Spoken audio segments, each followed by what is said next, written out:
It's not easy.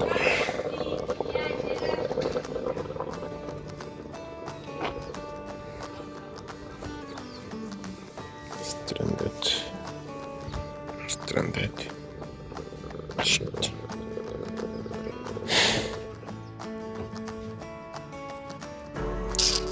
Cars. Oh yes, I bought a car at a very young age.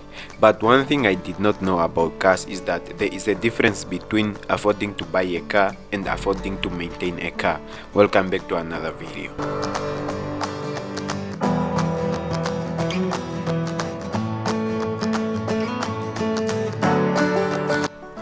When you buy a car, people think you actually have money.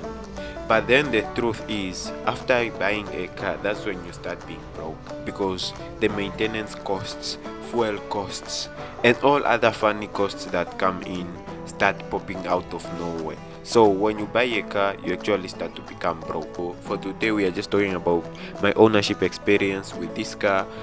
Has it been good for me or has it been bad for me? So watch until the end, stay tuned, and subscribe to the channel, like this video.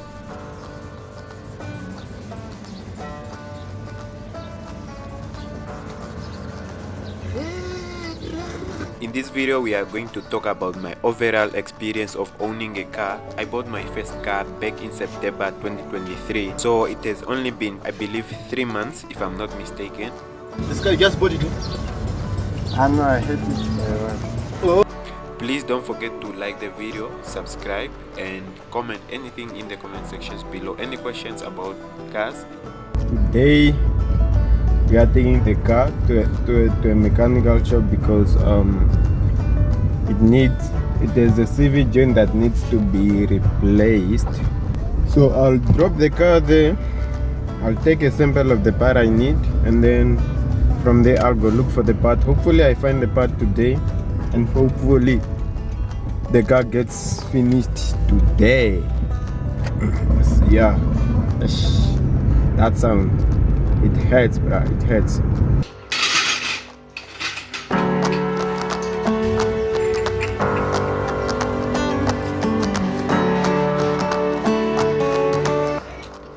This is the part that I got, CV joint.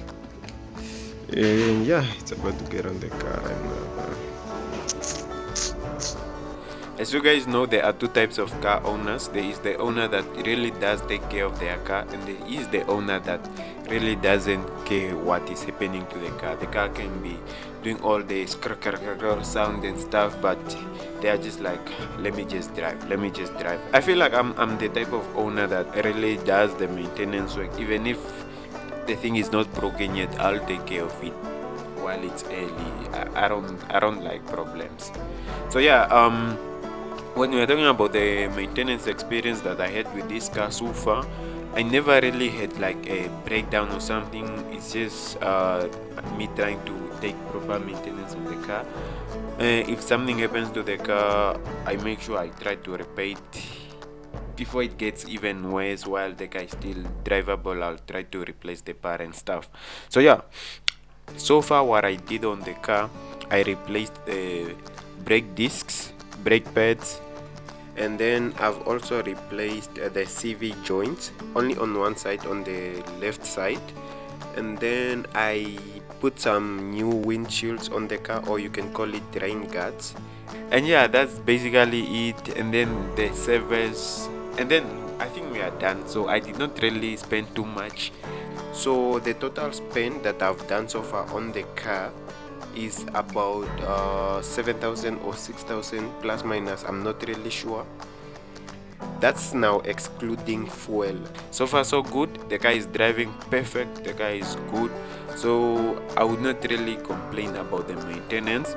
And on top of that, I wasn't really obligated to do these things. Some of the things I wasn't really obligated to do some of the things, especially the brake discs and the brake pads, but I just decided on my own that they were making a bit of sound and I didn't like it at all. So I just made sure I'm replacing everything, the whole set. Okay, if you want to buy a car, just go for it, man.